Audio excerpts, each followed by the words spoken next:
نحمده ونصلي على رسوله الكريم أما بعد أعوذ بالله من الشيطان الرجيم بسم الله الرحمن الرحيم أولئك الذين اشتروا الضلالة بالهدى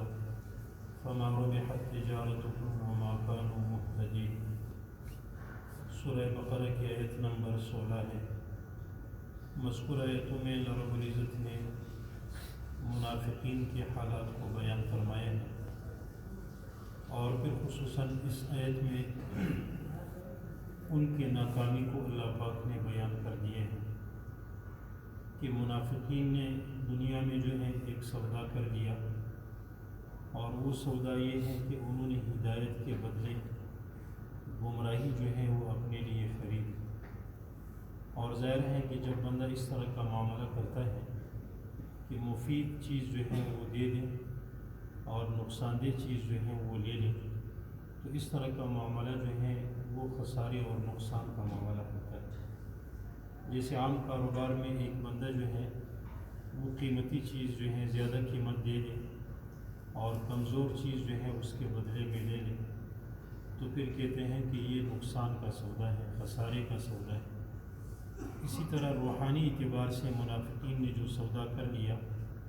وہ نقصان کا سودا کیا کہ ایمان کو چھوڑ کر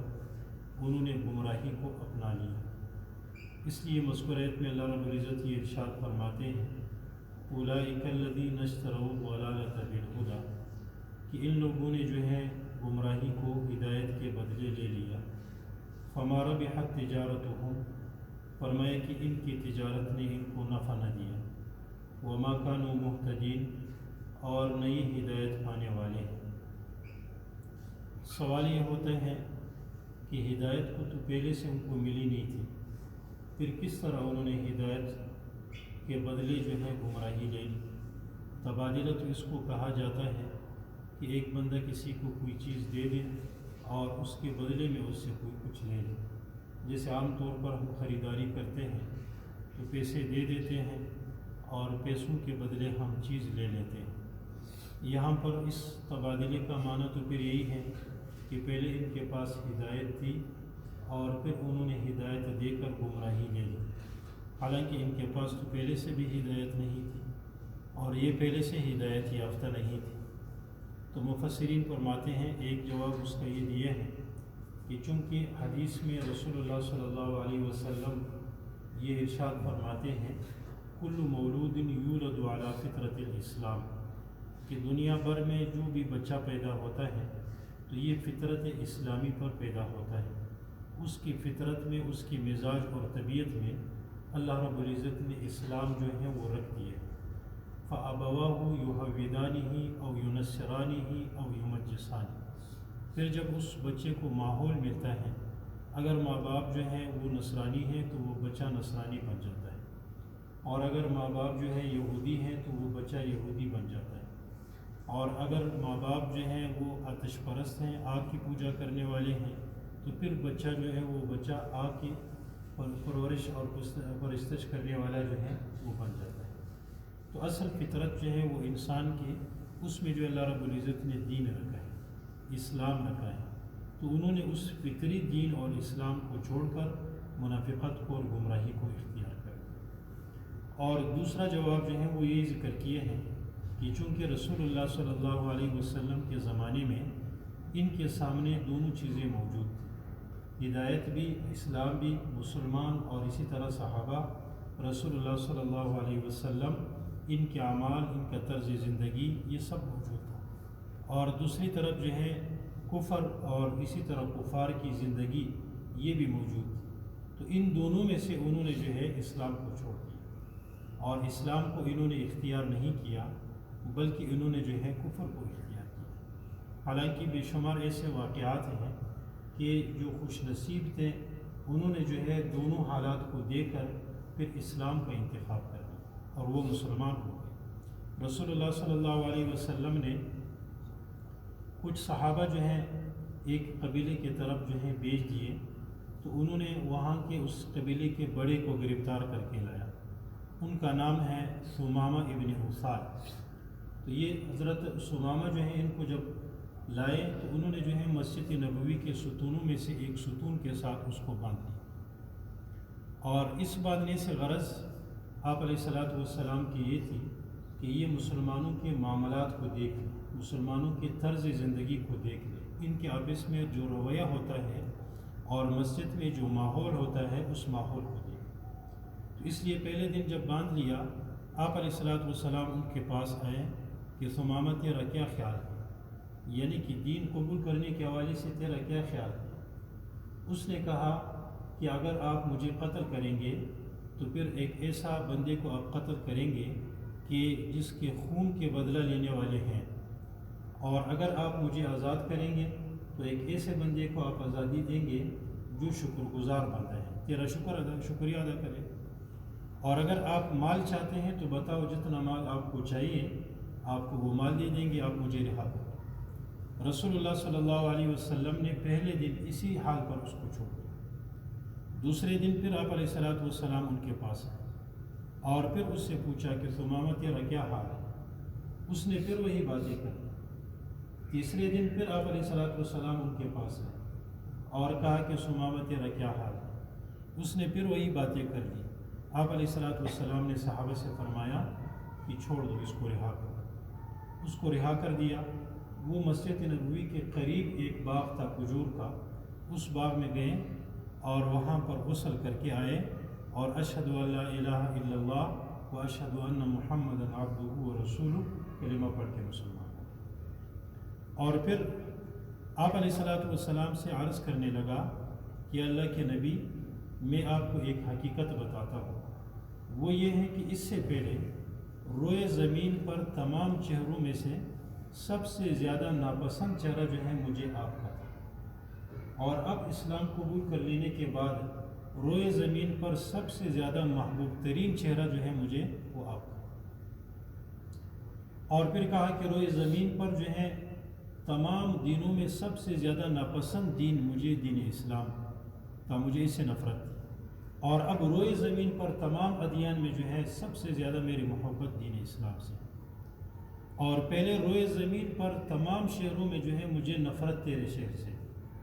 اور اب جو ہے روئے زمین پر تمام شہروں میں جو ہے مجھے پسند اور محبوب جو ہے وہ تیرا شہر۔ تو ایسے جو ہے یعنی ایک تبدیلی یہ ہوتی ہے کہ صحابہ کے طرز زندگی کو دے کر،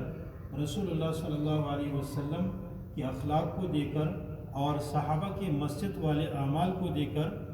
ستون سے بندھا ہوا ہے۔ 3 دن تک جو ہے جب انہوں نے یہ دیکھ لیا تو تیسرے دن جو ہے اس میں یہ تبدیلی آئی۔ جب سے روزہ پورا ہو گیا تو اس میں یہ تبدیلی آئی کہ اب انہوں نے جو ہے کفر کو چھوڑ کر اسلام کو جو ہے قبول کر۔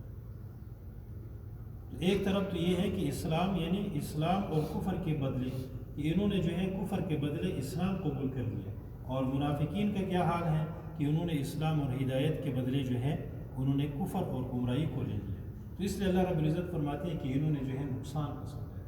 فما ربحت تجارتهم وما كانوا مهتدين۔ آگے پھر اللہ رب العزت مثال کے ذریعے سے ان کے بارے میں 2 مثال اللہ پاک نے ذکر کی۔ پہلی مثال مثلهم كمثل الذي استوقد نارا، فرماتے ہیں کہ ان کی مثال اس شخص کی طرح ہے جس نے آگ جلائی، فلما اضاءت ما حوله، جب اس کا ارد گرد جو ہے یہ روشن ہو گیا، ذهب اللہ بنورهم، اللہ پاک نے اس کی روشنی کو ختم کر دیا، وترکهم فی ظلمات لا یبصرون، اور ان کو چھوڑ دیا ایسے اندھیروں میں کہ اب ان کو کچھ بھی نظر نہیں آتا۔ یعنی یہ اس مثال میں اللہ رب العزت نے یہ سمجھا دیا جیسے اندھیری رات میں دشت و بیابان میں بالکل اندھیرا ہو، اور اس اندھیرے میں جو ہے کوئی بندہ جو ہے وہ آگ جلا دے۔ اب ظاہر ہے کہ آگ کی روشنی میں آس پاس کی چیزیں اس کو نظر آ جاتی ہیں، لیکن اگر اچانک جو ہے آگ جو ہے وہ بجھ جائے تو بالکل جو ہے گپ اندھیرا ہو جاتا ہے، اب اس کو کچھ نظر نہیں آتا۔ تو اللہ رب العزت فرماتے ہیں کہ ان منافقین کا تو یہی حال ہے کہ بظاہر انہوں نے اسلام کا اقرار کر لیا اور دل میں انہوں نے کفر کو رکھا ہے، تو اسلام کے ظاہری اقرار کی وجہ سے مال غنیمت میں اس کو حصہ ملتا ہے، اور زکوٰۃ لوگوں سے لے رہے ہیں، صدقات لے رہے ہیں، اور مسلمانوں کے طرف سے جو ہے ان کو کوئی نقصان جو ہے وہ نہیں پہنچ رہا اور محفوظ ہے۔ لیکن جیسے ہی مریں گے تو یہ سب کہ یہ اس ظاہری اسلام کی جو روشنی ان کو پہنچی تھی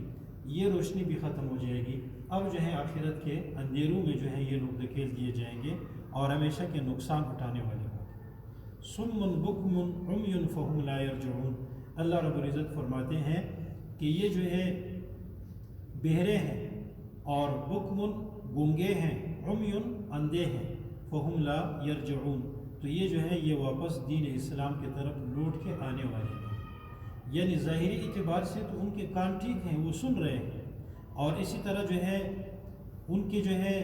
زبانیں بھی ٹھیک ہیں، وہ بول رہے ہیں، اور آنکھ بھی ٹھیک ہے، دیکھ رہے ہیں، لیکن حق بات اسلام اور رسول اللہ صلی اللہ علیہ وسلم کی دعوت اس کو جو ہے وہ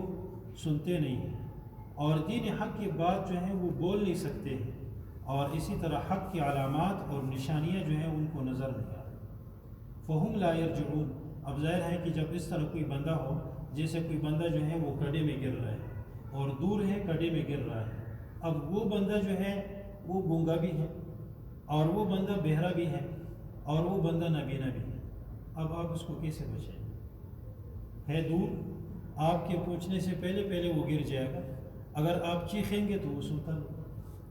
آپ اشارے کریں گے تو وہ دیکھ نہیں سکتا، تو ظاہر ہے کہ وہ تو کڑے میں گر جائے گا، وہ کنویں میں گر جائے گا۔ تو اللہ رب العزت فرماتے ہیں کہ ان کی مثال اس طرح ہے کہ یہ حق دیکھنے سے جو ہے نابینے ہیں، حق سننے سے جو ہے بہرے ہیں، اور حق بولنے سے گونگے ہیں۔ فہم لا یرجعون، فرمایا کہ ایسا بندہ جو ہے ظاہر ہے کہ وہ حق کی طرف لوٹ کر نہیں آ سکتا، بلکہ وہ کڑے میں گرے گا، اور وہ یہاں پر کڑا جو ہے وہ جہنم کا کڑا ہے کہ اس میں جو ہے یہ بندہ گرے گا اور ناکام ہوگا۔ اس لیے اللہ رب العزت نے ان کے حالات کو، منافقین کے حالات کو قرآن میں ذکر کر کے ساری انسانیت کو، رسول اللہ صلی اللہ علیہ وسلم کی ساری امت کو سمجھا دیا کہ صحیح اور حقیقی ایمان اور اعمال جو ہے اپنا لو، کہ یہ دنیا کی جو زندگی ہے یہ چند روزہ زندگی ہے، یہ زندگی گزر جائے گی، جو گزری ہے اس کا جو ہے بندہ اس کے طرف جو ہے سوچ لے اور دھیان لگا لے کہ کیسے گزر گئی، اور جو باقی ہے غیر یقینی پتہ نہیں کتنے باقی ہیں، اس حوالے سے جو بقیہ زندگی ہے اس حوالے سے بندہ فیصلہ کر لیں، اللہ رب العزت کے ساتھ جو ہے وہ صلح کر لیں، جو کمی کوتاہی ہوئی ہے ان پہ توبہ کر لیں، اور آئندہ کے لیے عزم کر لیں کہ ٹھیک زندگی اللہ کے حکم کے مطابق اور رسول اللہ صلی اللہ علیہ وسلم کے طریقے کے مطابق زندگی گزاریں گے۔ اللہ رب العزت ہم سب کو عمل کرنے کی توفیق عطا فرمائے۔ وآخر دعوانا الحمد للہ۔